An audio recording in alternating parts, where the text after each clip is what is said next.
Halo, perkenalkan saya Estefania Oktaviana dengan NIM 222521148 dari kelas 6C akan menjelaskan materi analisis kompleks mengenai fungsi kompleks, turunan dan sekawan harmonik, limit dan kekontinuan, fungsi dasar, serta integral kompleks. Selamat menyaksikan.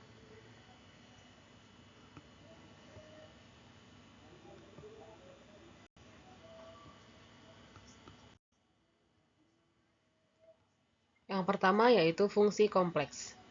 Definisi fungsi kompleks yaitu misalkan D himpunan titik pada bidang Z. Fungsi kompleks F adalah suatu aturan yang memasangkan setiap titik Z anggota D dengan satu dan hanya satu titik W pada bidang W yaitu ZW. Fungsi tersebut dituliskan sebagai W sama dengan F dalam kurung Z. Lalu himpunan D disebut daerah asal atau domain dari F, ditulis DF, dan FZ disebut nilai dari F atau peta dari Z oleh F. Range atau daerah hasil dari F ditulis RF, yaitu himpunan FZ untuk setiap Z anggota D. Kemudian ada contoh, yang pertama yaitu W sama dengan 6 plus 2I. Yang kedua, B, W sama dengan Z kuadrat dikurang 4Z. Yang C, FZ sama dengan 2 min Z per 2Z plus 1. Nah, contoh yang A dan B ini adalah fungsi kompleks dengan domain semua titik pada bidang Z. Sedangkan contoh yang C adalah fungsi kompleks dengan domain semua titik pada bidang Z kecuali Z sama dengan min setengah, karena nanti pembilangnya jadi 0.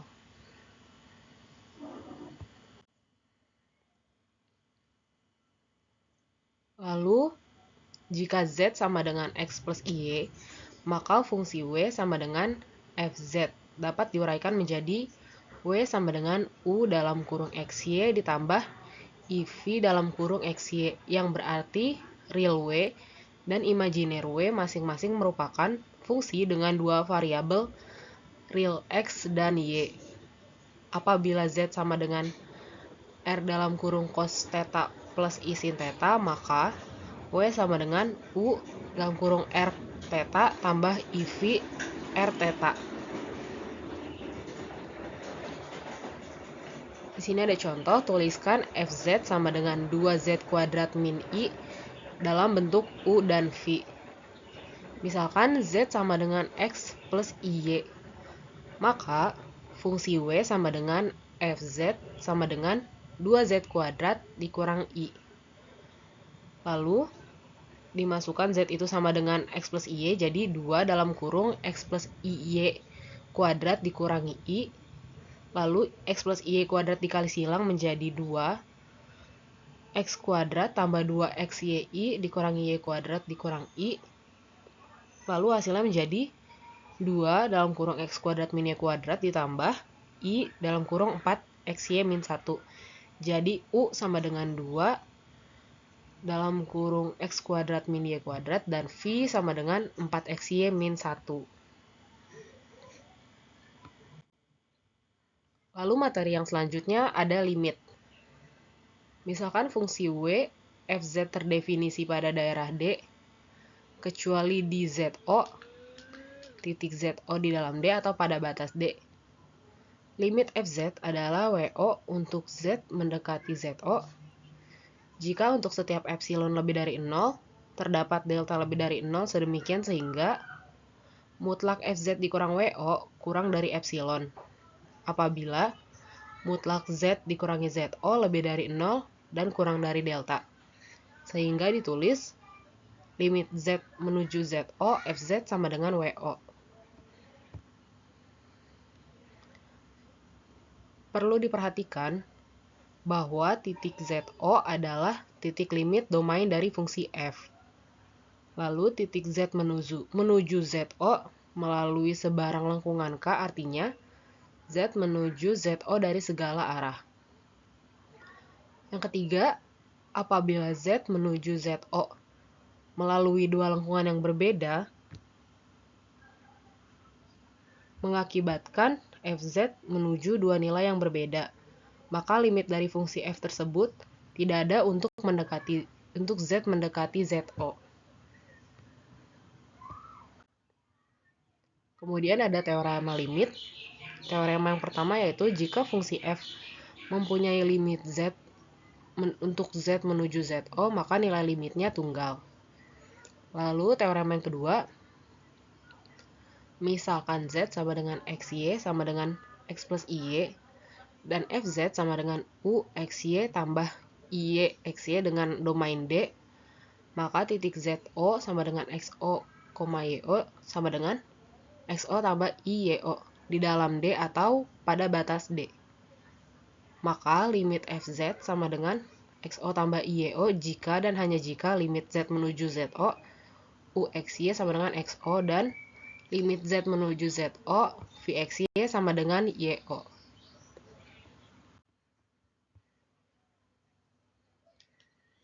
Lalu ada kekontinuan fungsi dengan definisi yaitu misalkan fungsi fz terdefinisi di D pada bidang z dan titik zo terletak pada interior D. Fungsi fz dikatakan kontinu jika untuk z menuju zo maka limit fz sama dengan fzo. Jadi ada 3 syarat fungsi fz kontinu di zo, yaitu yang pertama jika fzo itu ada, lalu yang kedua limit z menuju zo fz itu ada, yang ketiga limit z menuju zo fz sama dengan fzo. Fungsi fz dikatakan kontinu pada suatu daerah jika fz kontinu pada setiap titik di daerah R tersebut.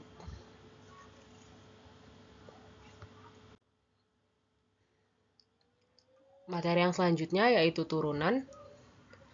Definisinya yaitu diberikan turunan fungsi f yang didefinisikan pada daerah D dan zo anggota D. Jika diketahui bahwa nilai limit z menuju zo sama fz min fzo per z min zo ada, maka nilai limit ini dinamakan turunan atau derivatif fungsi f di titik zo. Dinotasikan sebagai f, atas zo. Jika turunan fzo ada, maka f dikatakan terdiferensial atau diferensiabel di zo. Dengan kata lain,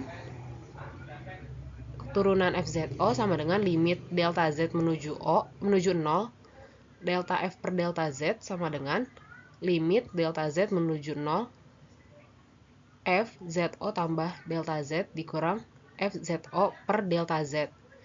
Jika f terdiferensial di semua titik pada D, maka f terdiferensial pada D.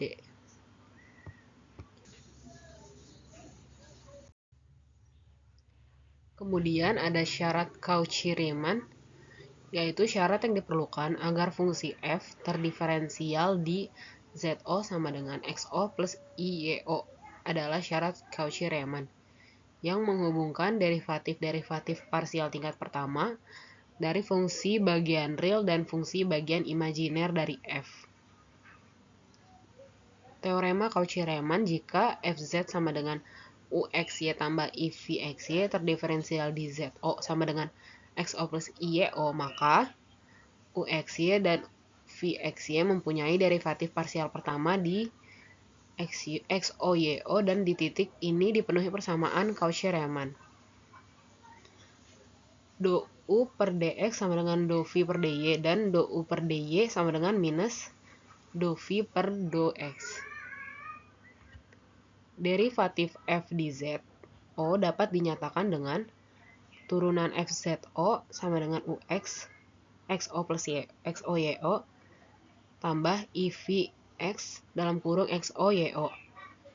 Jika persamaan Cauchy-Riemann tidak dipenuhi di xo yo, maka fz sama dengan uxy tambah ivxy tidak terdiferensial di zo sama dengan xo plus iyo.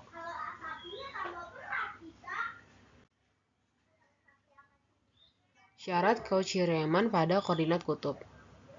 Jika Fz sama dengan UXY tambah IVXY dapat diilustrasikan dalam koordinat kartesius, maka dengan menggunakan hubungan X sama dengan R cos V dan Y sama dengan R sin V diperoleh Z sama dengan R cos V tambah I sin V, sehingga Fz sama dengan URV tambah IVRV dalam sistem koordinat kutub. Teoremanya yaitu jika Fz sama dengan URV tambah IVRV terdiferensial dan kontinu pada suatu kitar RO dan jika dalam sekitar tersebut ada dan kontinu di RO dan dipenuhi syarat Cauchy-Riemann, yaitu do U per dr sama dengan I per R do V per do V, dan do V per do R sama dengan IR do U per do V. Maka turunan Fz ada di Z sama dengan ZO, dan turunan Fz sama dengan cos VO minus I sin VO, lalu dikalikan UR ROVO tambah IVR ROVO. Ada aturan perdiferensialan. Jika Fz, Gz, dan Hz adalah fungsi-fungsi kompleks serta turunan Fz, Gz, dan Hz ada, maka berlaku rumus-rumus sebagai berikut. Yang pertama, dc per dz sama dengan 0, d dalam kurung z per dz sama dengan 1. Yang kedua, dcfz per dz sama dengan c turunan fz.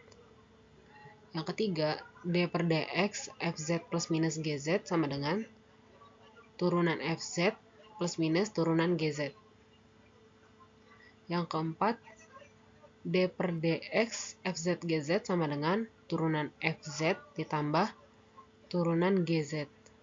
Yang kelima, d per dx dalam kurung fz per gz sama dengan turunan fz dikali gz dikurangi fz dikali turunan gz per gz kuadrat. Yang keenam, dz pangkat n per dz sama dengan n dikali z pangkat n min 1.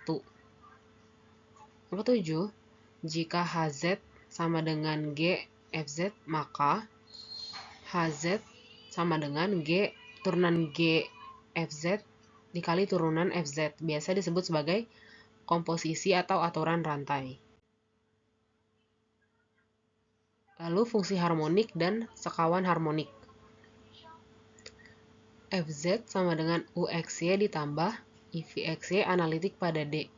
Maka U dan V mempunyai derivatif parsial di semua orde yang kontinu pada D. Jadi dalam D berlaku Cauchy-Riemann UXY sama dengan VY dan UC sama dengan min VY.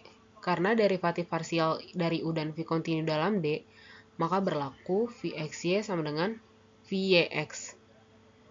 Jika di dalam UX sama dengan FY dan UX sama dengan min VY diderivatifkan parsial terhadap X dan Y, maka untuk setiap XY anggota D berlaku UXX sama dengan UYY sama dengan 0. Kemudian VXX sama dengan VYY sama dengan 0 juga. Lalu jika F analitik pada D, maka U dan V pada D memenuhi persamaan diferensial Laplace dalam dua dimensi. Do kuadrat V per do X kuadrat ditambah do kuadrat V per do Y kuadrat sama dengan 0. U dan V di mana Fz sama dengan UXY tambah IVXY analitik pada suatu domain, maka Fz harmonik pada domain tersebut.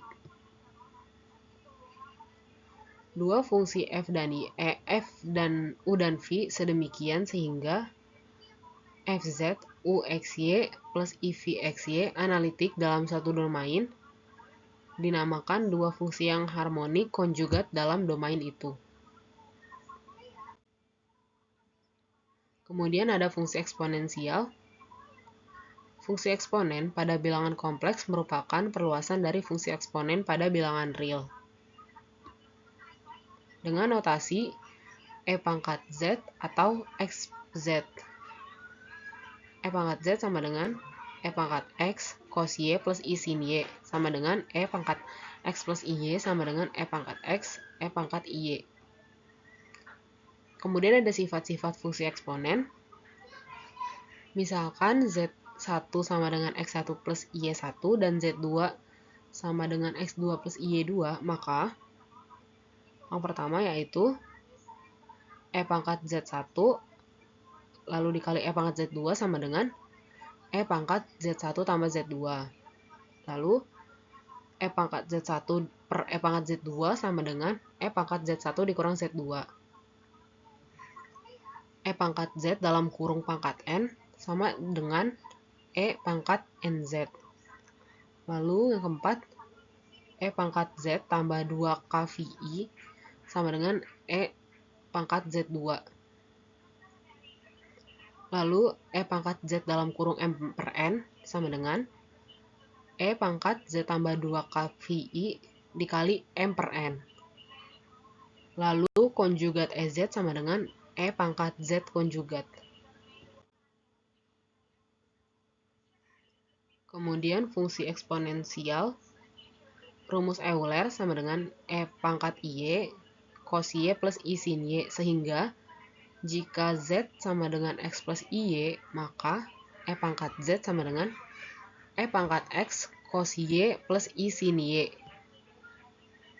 Dalam bentuk polar, jika Z sama dengan R cos theta plus I sin theta, maka dapat ditulis menjadi Z sama dengan R dikali E pangkat I theta. Sehingga dari rumus Euler akan diperoleh E pangkat 2VI sama dengan 1, E pangkat PI per 2 sama dengan 1, sama dengan I, E pangkat PI sama dengan min 1, E pangkat PI per 2 sama dengan min I, dan E pangkat min PI sama dengan min 1. Lalu terdapat bentuk khusus. Yang pertama yaitu jika Z bilangan real, Z sama dengan X plus IO, maka E pangkat Z sama dengan E pangkat X cos 0 tambah sin 0 sama dengan E pangkat X. Jika Z sama dengan IY sama dengan 0 plus IY, maka E pangkat Z sama dengan E pangkat IY sama dengan E pangkat 0 plus IY. Sehingga menjadi cos Y plus I sin Y. Yang ketiga, jika Z sama dengan X plus IY, maka E pangkat Z sama dengan E pangkat X cos Y plus sin Y sama dengan E pangkat X cis Y. Kemudian ada fungsi logaritma. Fungsi logaritma pada variabel kompleks didasari oleh bagaimana menyelesaikan persamaan E pangkat W sama dengan Z, dengan W dan Z bilangan kompleks. Jika Z sama dengan R kali E pangkat I theta, dengan theta lebih dari minus pi kurang dari sama dengan pi, dan W sama dengan U plus IV, maka E pangkat W sama dengan Z, maka E pangkat W sama dengan E pangkat U plus IV, sehingga menjadi R kali E pangkat I theta, sehingga E pangkat U sama dengan R atau U sama dengan ln R, dan E pangkat IV sama dengan E pangkat I theta. Lalu ada sifat-sifat logaritma. Yang pertama yaitu E log ZW sama dengan E log Z ditambah E log W. Lalu E log ZW, Z per W sama dengan E log Z dikurang E log W. Yang ketiga, E log E pangkat Z sama dengan Z. Lalu, E pangkat E log Z sama dengan Z. Yang terakhir yaitu E log Z pangkat P sama dengan P dikali E log Z, di mana P ini adalah bilangan rasional.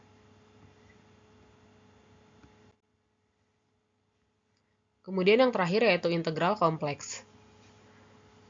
Fungsi kompleks dari variabel real, misalkan ft adalah fungsi kompleks dari variabel real t.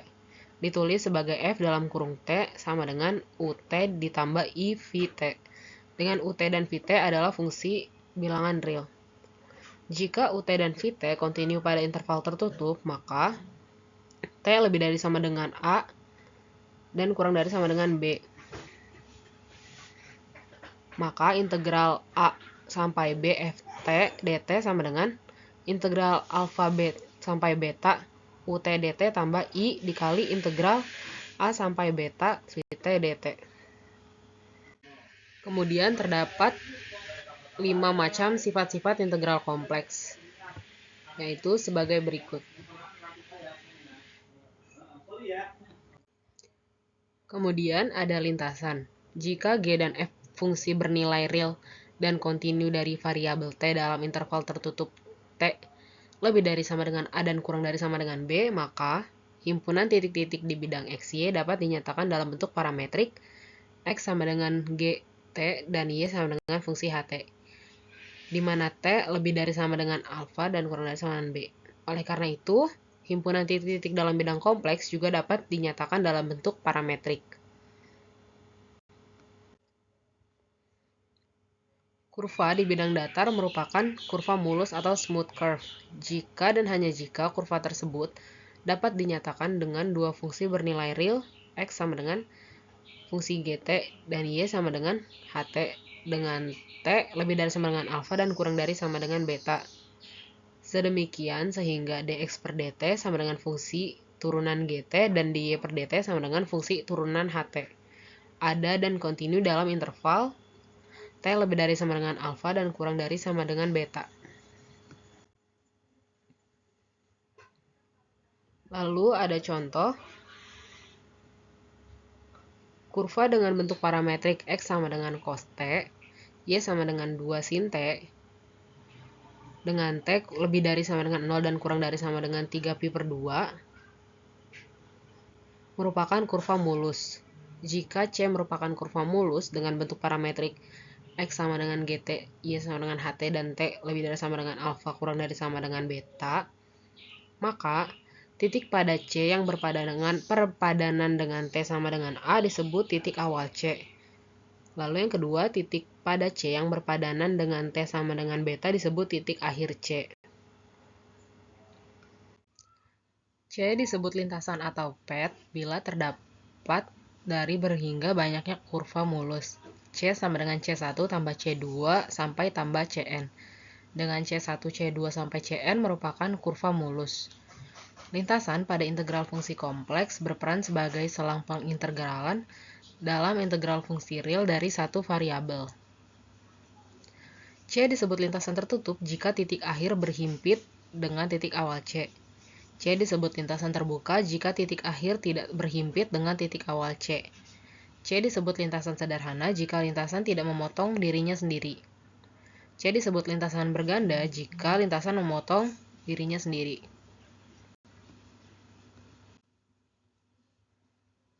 Lalu ada teorema kurva Jordan.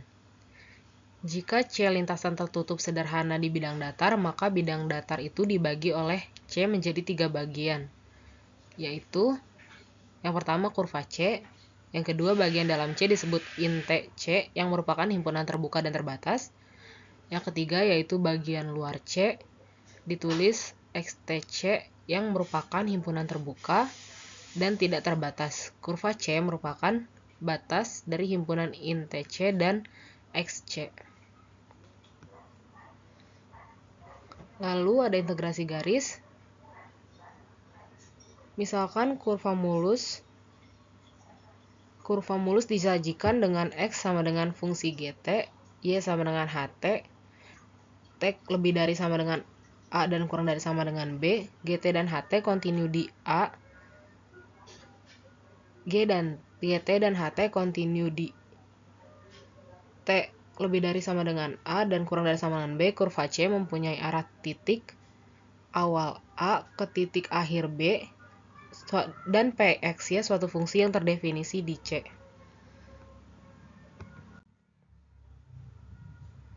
Lalu ada integrasi lintasan kompleks. Diberikan lintasan dalam bentuk parametrik X sama dengan GT, Y sama dengan HT dengan T lebih dari sama dengan A dan kurang dari sama dengan B.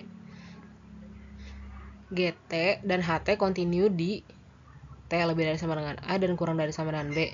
Lalu turunan G dan turunan HT kontinu di T lebih dari sama dengan A dan kurang dari sama dengan B. Jika Z sama dengan X plus Y, maka titik-titik Z terletak di C. Arah pada kurva C dari GAHA ke GBHB atau dari Z sama dengan A sampai Z sama dengan beta.